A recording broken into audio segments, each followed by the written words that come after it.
Assalamualaikum warahmatullahi wabarakatuh. Waalaikumsalam warahmatullahi wabarakatuh. Bismillahirrahmanirrahim. Alhamdulillahi rabbil alamin. Wassalatu wassalamu ala ashrafil anbiya'i wal mursalin, Sayyidina wa maulana Muhammadin wa ala alihi wa ashabihil mujahidin at-tahirin. Amma ba'du, subhanaka la ilma lana illa ma 'allamtana innaka antal alimul hakim. La hawla wa la quwwata illa billahil aliyyil azim. Saudara-saudara kaum muslimin, terutama adik-adik para remaja dan pemuda yang saya cintai, apabila seseorang akan membangun rumah, tentu saja dia akan mengadakan beberapa pilihan. Sejak dari memilih lokasi di mana rumah itu akan didirikan, sampai kepada menentukan bahan-bahan kualitas yang akan dipakainya, sampai kemudian kepada wujud dan bentuk rumah yang akan ditinggalinya. Demikianlah bahwa untuk membangun sebuah rumah yang hanya untuk menaungi kehidupan di dunia ini, kita mengadakan berbagai macam pilihan. Apalagi kalau kita akan membangun sebuah rumah tangga yang kita harapkan tidak hanya akan menaungi kehidupan di dunia ini, tidak hanya untuk kepentingan kita saja, tetapi juga untuk kepentingan anak cucu kita di belakang hari, termasuk sampai kepada hari akhirat nanti. Oleh karena itu, pada pertemuan kali ini, saya hanya ingin khusus berbicara kepada adik-adik remaja dan para pemuda, bagaimana sebaiknya memilih jodoh menurut ajaran agama Islam. Dalam Al-Quran, Allah Subhanahu wa Ta'ala menjelaskan, Zuyyina linnasi hubbus syahawati minan nisa, bahwa manusia apapun jenisnya, asal dia bernama manusia, dihiasi dengan perasaan cinta kepada perempuan. Jadi sejak dahulunya secara fitrah, laki-laki senang kepada perempuan, sebagaimana perempuan pun senang kepada laki-laki. Dihiasi rasa cinta ini dalam kehidupan manusia. Dan oleh karena adanya rasa cinta, berkembanglah segala macam persoalan. Sehingga seorang ahli cinta pernah berkata, cinta adalah 5 huruf yang membuat persoalan tidak akan pernah selesai. 5 huruf yang membuat persoalan tidak akan pernah selesai-selesai. Tetapi dalam kehidupan sehari-hari sering kita saksikan bahwa cinta ini bisa mendorong, memberikan motivasi yang baik, dan cinta ini pun bisa juga memberikan dorongan yang tidak baik. Oleh karenanya, apabila cinta itu ibarat setetes embun yang jatuh di bumi yang subur, akan tumbuhlah di atasnya aneka ragam bunga-bungaan yang harum semerbak, indah mewangi, sedap dipandang orang, menebarkan rasa aman, damai, sentosa, dan begitu selanjutnya. Tapi jika cinta itu jatuh di hati yang gersang dan tandus, tidak ada yang akan dapat tumbuh di sana selain sirih memanjat batu, kuning daunnya, lemah gagangnya, maka cinta yang semacam itu tidak akan memberikan dorongan positif kepada seseorang di dalam kehidupannya. Maka lebih dahulu kita akan membicarakan cinta dalam artian yang positif ini, untuk nanti sampai kepada perempuan yang bagaimana yang harus kita cintai, atau laki-laki yang bagaimana yang harus dicintai oleh seorang perempuan. Saudara hadirin yang saya hormati, cinta dalam artian yang positif, pertama, dia selalu mendatangkan keindahan. Yang kedua, cinta itu memberikan energi atau semangat untuk berjuang. Dan yang ketiga, cinta itu selalu membawa resiko dalam bentuk pengorbanan. Maka cinta yang positif pertama melahirkan keindahan. Disinilah orang memerlukan filter atau saringan. Sebab keindahan yang didasarkan karena cinta itu merupakan satu keindahan yang relatif saja. Boleh jadi karena indah orang jadi cinta, boleh juga jadi karena cinta segala sesuatu terasa jadi indah. Namun bagaimanapun juga, kalau hati sudah diliputi oleh rasa cinta, segalanya akan terasa menjadi indah. Cinta itu adalah keindahan. Yang kedua, cinta itu energi, melahirkan dorongan dan semangat. Yang lemah bisa menjadi kuat, yang takut bisa menjadi berani, yang jauh jadi terasa dekat. Itu semua karena dorongan cinta. Dan dari energi ini lahirlah yang ketiga, bahwa cinta adalah pengorbanan. Sehingga orang berkata, berani bercinta artinya harus berani berkorban. Takut berkorban, jangan bercinta. Kalau cinta ini kita salurkan kepada nilai-nilai agama umpamanya, yang pertama, cinta mendatangkan keindahan. Kita cinta kepada agama, maka apapun yang diperintahkan oleh agama akan terasa menjadi indah. Solat akan terasa menjadi indah, puasa terasa menjadi indah, zakat terasa menjadi indah, jihad pun akan terasa menjadi indah. Persis kalau kita cinta kepada seorang gadis. Jika kita cinta kepada seorang gadis, apanya saja akan kelihatan menjadi indah. Jalannya terasa indah, lenggang-lenggoknya terasa indah, suaranya merdu padahal cemprengnya bukan main. Seluruhnya akan mendatangkan keindahan karena dasarnya sudah cinta. Cinta membawa kepada keindahan. Yang kedua, cinta itu melahirkan energi. Orang yang cinta kepada agama akan lahir tenaga dan semangatnya melaksanakan ibadah, melaksanakan puasa, melaksanakan zakat, melaksanakan sholat, melaksanakan haji, bahkan melaksanakan jihad sekalipun. Cinta selamanya menimbulkan energi dan semangat. Sama saja dengan kita apabila jatuh cinta kepada seorang gadis, walaupun rumahnya jauh, katanya gunung pun akan kudaki, lautan pun kuseberangi. Untuk apa itu? Untuk menemui apa yang kita cintai. Cinta selamanya melahirkan energi. Capek tidak terasa, lelah tidak terasa, semuanya tertutup oleh keindahan yang bernama cinta. Lalu yang ketiga, cinta membawa pengorbanan. Apabila kita cinta kepada agama, maka pengorbanan terhadap apapun yang diminta oleh agama, baik itu pengorbanan waktu, tenaga, pikiran, harta, bahkan pengorbanan nyawa sekalipun, kita tidak akan berat melaksanakannya karena cinta kita kepada agama yang kita anut ini. Demikian juga cinta kita kepada seorang perempuan akan membuat kita rela berkorban.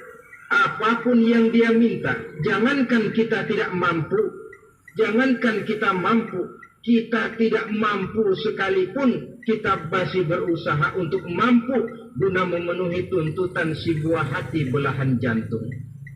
Kadang-kadang malam minggu si doi ngajak nonton, umpamanya, duit tidak ada, gajian belum, kerja enggak. Timbullah inisiatif, entah sepatu kita jual ke tukang loak, entah celana mampir dulu ke tempat lain. Yang penting kita berkorban untuk memenuhi permintaan si buah hati belahan jantung. Ketika itu pengorbanan sudah tidak kita rasakan lagi. Bahkan pengorbanan yang paling pedih sekalipun, dalam gurau, dalam bercanda misalnya, dicubit kita oleh kekasih kita, pedih bukan main, terkelupas kulit, mengalir darah, bukan nangis, nyengir. Malah kadang-kadang minta tambah dicubit lagi. Itulah romantikanya cinta, sanggup membuat orang berkorban, melahirkan energi dan semangat, menambah keindahan dalam kehidupan, sepanjang dia dalam artian yang positif. Kalau demikian masalahnya, di dunia yang penuh dengan perbenturan nilai sekarang ini, orang sering salah jalan bagaimana memilih jodoh untuk membangun rumah tangga yang bahagia. Jangan lupa, bahwa membangun rumah tangga ini bukan hanya untuk 1-2 bulan, bukan hanya untuk 1-2 tahun, bahkan bukan cuma untuk kehidupan dunia, lebih daripada itu pun untuk menunjang kebahagiaan di akhirat. Oleh karenanya, memilih jodoh bukan satu hal yang mudah, bukan satu hal yang bisa dilaksanakan sambil lalu, tetapi memerlukan penelitian, memerlukan pengamatan yang mendalam. Apa petunjuk agama tentang itu? Dengan kata lain, bagaimana seharusnya seseorang memilih jodoh dalam kehidupannya? Ini tentu saja sumbangan moral buat adik-adik remaja dan para pemuda yang lagi kebingungan memilih jodoh, atau barangkali buat bapak-bapak yang kepengen nambah lagi.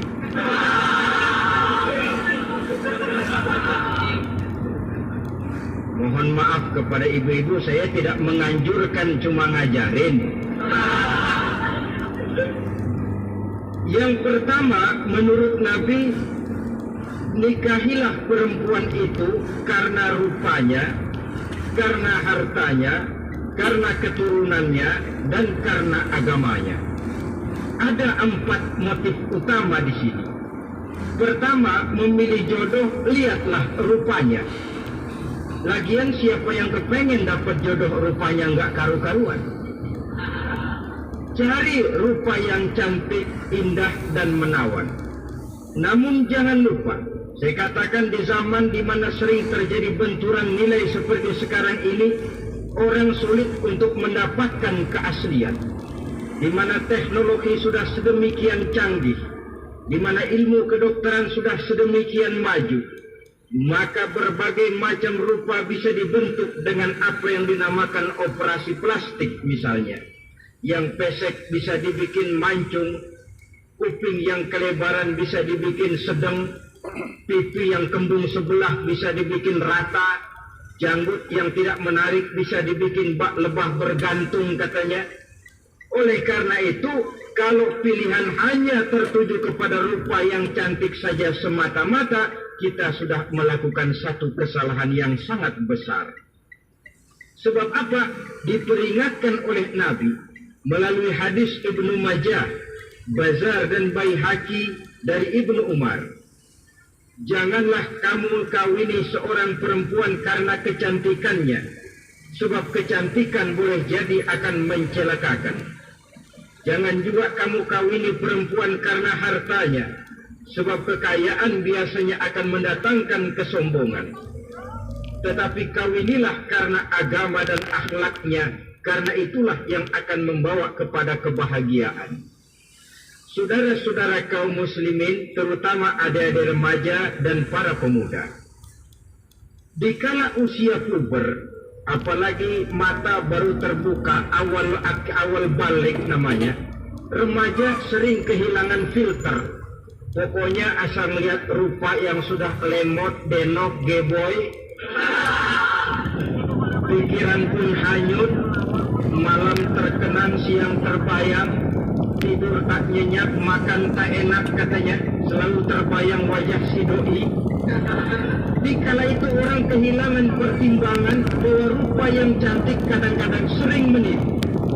Diriwayatkan oleh Imam Ibnu Abbas, satu hari ketika sedang kumpul dengan para sahabat, lewatlah orang dengan potongan F, ya, potongan orang kaya.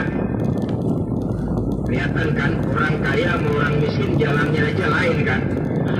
Jalannya saja, jangan gaya hidupnya, jalannya saja lain.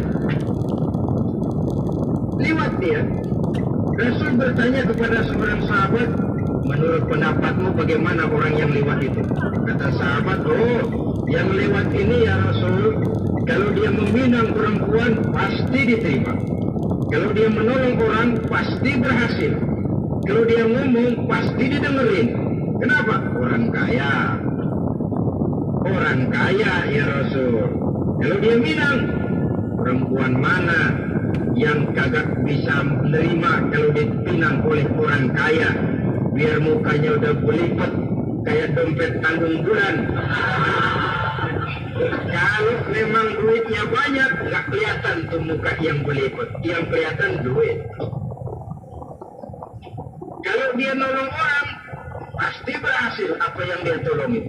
Kalau dia ngomong, pasti didengerin orang, walaupun omongannya biasa-biasa saja. Kenapa? Orang lihat penampilannya. Nah, ketika orang itu lewat, beberapa lama kemudian lewat lagi seseorang yang kelihatannya miskin. Rasul tanya lagi, kalau orang ini, bagaimana pendapat kamu? Wah, potongan begini si Rasul. Kalau dia minang, orang tolak. Siapa yang mau kawin sama kere begini? Kalau dia nolong orang, pasti nggak berhasil. Kalau dia ngomong, kagak bakalan ada yang mau dengerin. Siapa yang mau dengerin orang susah ngomong? Setelah orang itu lewat, apa kata Rasul? Orang yang terakhir, yang lewat ini, yang barusan lewat, jauh lebih baik dari yang pertama yang lewat tadi. Jauh lebih baik. Maksud dari ucapan ini, Rasul sebenarnya mendidik para sahabat jangan tertipu oleh penampilan. Sebab penampilan tidak selamanya mencerminkan keaslian. Apalagi di zaman sekarang, salon di mana-mana berjibun. Alis mata bisa dibikin, pipi bisa dicat, yang pinggir kuning, yang tengah merah, sebelah merah ada yang kehitam-hitaman, persis orang kebentuk tiang listrik.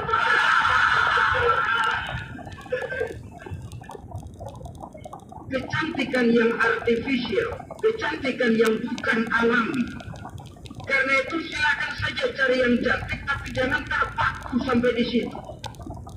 Sebab kecantikan di samping dia mudah berubah oleh pergeseran masa dan pertukaran waktu, ternyata penampilan tidak selamanya mencerminkan keaslian. Lain hari, seorang sahabat pernah mengadu, "Ya Rasul, ada apa? Inna imra'ati la turaddu yadul labis."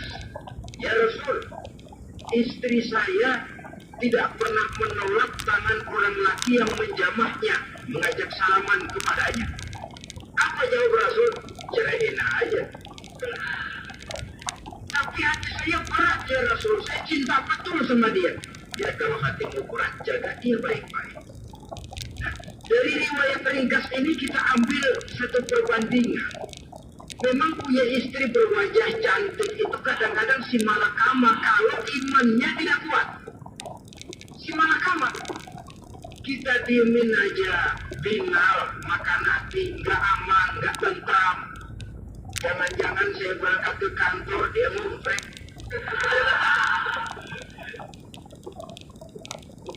Wah, si malakama, seperti orang tadi, ya Rasul.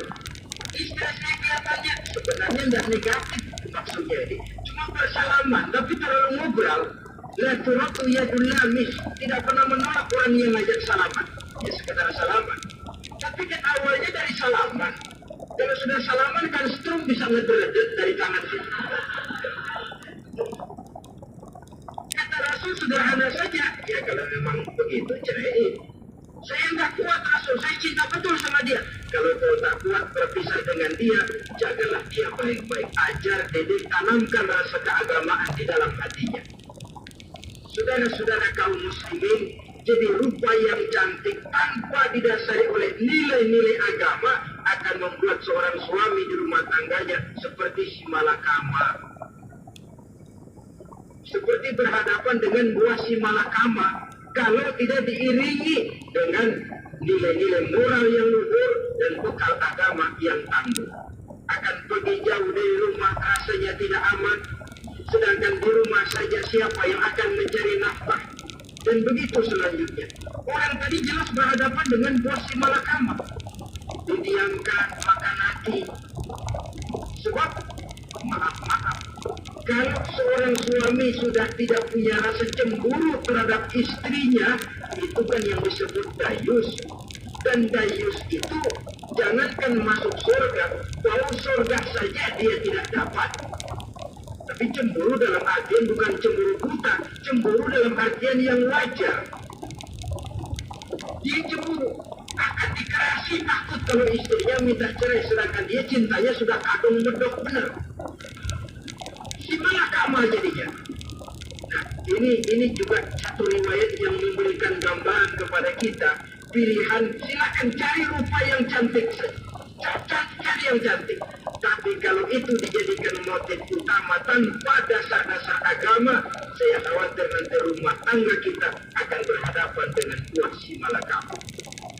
Jadi adik-adik remaja, usaha, ikhtiar, cari yang cantik, yang kira-kira nggak bosenin, supaya kita betah tinggal di rumah, supaya kita merasa ada tempat berbagi rasa, ada tempat kita bernaung. Kalau nyari bini sebini-bininya mah, ya jodoh di tangan Tuhan, kagak usah nyari juga ntar datang diri, umpamanya. Iya, kalau yang datang peot. Orang harus berusaha, walaupun pada akhirnya jodoh itu memang ditentukan Allah. Kan 3 hal yang kita tidak bisa menentukan itu katanya. Maut, rezeki, jodoh. Itu yang masuk mysterious problem. Problem yang misterius. Maut, misterius. Kapan kita mati, kita sendiri tidak tahu. Tahun depan, 50 tahun lagi, 100 tahun lagi, tidak pernah seorang pun diberitahu. Tapi yang pasti dia bakal datang. Kapan dan di mananya, kita tidak tahu. Bisa di rumah, bisa di masjid, ya alhamdulillah. Bisa di majelis taklim, syukur. Bisa di medan perang membela agama, bagus. Pasti dia akan datang. Mau misterius problem, sesuatu yang kita tidak tahu kapan datangnya. Rezeki itu juga, sehingga orang sering bilang rezeki katanya kayak bayangan. Kita ukur-ukur dia lari, kita diam dia mati. Saat mati kita ukur-ukur, emang ukuran segitu aja. Begitu kita nggak ngapa-ngapain, datang yang bawain rezeki. Namanya rezeki itu mysterious problem. Kadang-kadang ngobjek sungsang subur ke segala tanah orang kita ukur-ukurin. Udah segala ngomong sudah nggak ada yang terus buta. Tapi memang bayangan kalau belum rezeki ya belum. Kadang-kadang jari kuda sampai tidur di kuburan. Potong tengah kuburan loh. Yang aneh lagi kadang-kadang orang gila ditanyain. Allah Akbar, ini kode-kode zaman sekarang ini. Sampai orang waras nanyain orang gila itu gimana? Ini sudah efek yang betul-betul negatif. Sudah jelas orang gila kok ditanya. Apa kira-kira yang nanya nggak lebih gila dari yang gila itu?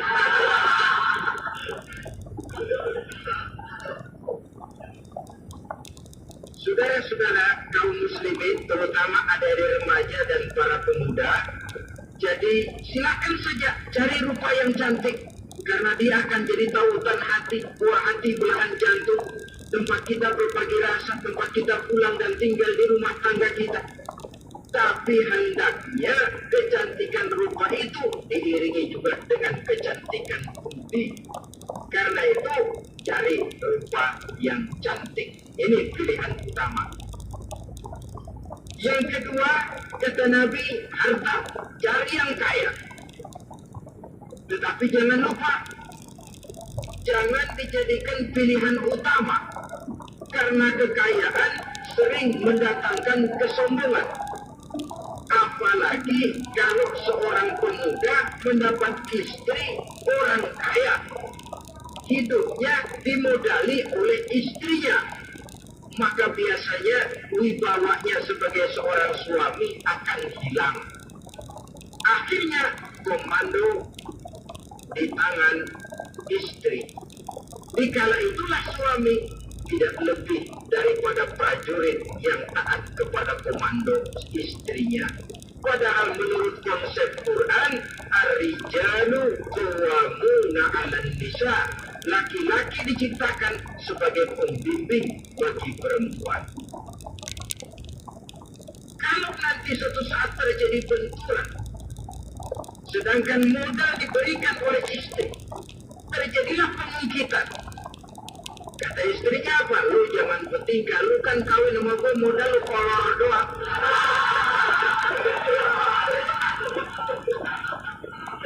Kalau sekarang bertingkah, silakan keluar rumah. Bawa seperti yang kau datang dulu. Jangan bawa apa-apa. Pergilah seperti yang kau datang dulu kemarin. Hilanglah wibawa seorang suami. Suami kalau udah digentak sama istri begitu, melempur kayak ayam sampah. Di mana lagi letak wibawanya? Harta sering mendatangkan kesombongan. Oleh karena itu, walaupun diperintahkan cari yang keturunan orang kaya, tapi maksudnya jangan dompleng. Sebab kepribadian seorang suami akan ditentukan oleh sifatnya sendiri. Keberadaannya ditentukan oleh karya dan perbuatannya sendiri. Itulah yang akan menampilkan kepribadian dia dalam kehidupan di masyarakat ini. Saudara-saudara kaum muslimin, terutama ada di remaja dan para pemuda. Kadang-kadang di zaman sekarang kan kelas-kelas gigolo, playboy ya, nyari tante-tante kesepian, mejeng-mejeng di pinggir-pinggir jalan dengan harapan apa? Ya barter lah, tukar tambah, supaya dapat rokok, dibelikan pakaian, motor dan sebagainya. Tapi yang jelas hilang harga diri sebagai laki-laki, dan itu yang paling mahal. Kalau seorang laki-laki sudah kehilangan harga diri, apalagi yang bisa dibanggakan dalam kehidupan ini? Apa artinya naik mobil kalau kepala tertunduk ke bawah? Apa artinya jalan di tengah masyarakat kalau kita tidak bisa menengadah dengan satu kebanggaan? Hilangnya harga diri merupakan kehancuran awal dari sebuah pribadi yang untuk jangka panjang kita tidak akan bisa lagi berbuat banyak. Tanpa harta orang memang sulit untuk bahagia, tapi harta semata-mata bukan merupakan jaminan bahwa orang lantas akan bahagia. Saya barangkali harus berkata, banyak orang miskin yang kaya, tapi tidak sedikit orang kaya yang miskin. Saya ulangi, banyak orang miskin yang kaya, tetapi tidak sedikit orang kaya yang miskin. Bagaimana pengertiannya? Orang miskin yang kaya, materinya sederhana, peralatan rumah tangganya sederhana, tapi hatinya kaya. Oleh karena hatinya kaya, jiwanya lapang. Sebaliknya, orang kaya yang miskin, di tengah kelimpahan materi yang berlimpah, segalanya serba ada, hatinya yang miskin. Kelimpahan materi tidak akan sanggup mengobati kemiskinan hatinya. Sehingga di tengah kehidupan yang serba ada, dia masih merasa kurang, maka dia tidak pernah. Di tengah kemilauan dan gemerlapan serta glamornya rumah mewah, dia merasa hidup di tengah gurun pasir yang gersang dan tandus. Karena itu, biarlah miskin harta tapi kaya budi, daripada kaya harta tapi miskin budi. Lebih utama lagi, kaya harta, kaya budi, itu idealnya. Dasar pilihan ketiga, sudah rupa dan harta menurut Nabi, keluarga. Faktor keturunan sangat menentukan. Pepatah mengatakan, buah apel akan jatuh tidak terlalu jauh dari pohonnya. Biasanya, kalau bapak kalong, anak kampret. Bapak nyolong, anak nyopet. Itu fotokopi. Saudara-saudara, sungguh pun demikian. Faktor keluarga bukan merupakan yang paling dominan. Karena segalanya memang bergantung kepada hidayah dari Allah Subhanahu wa Ta'ala. Kalau hidayah datang, bisa saja anak maling bisa jadi kiai.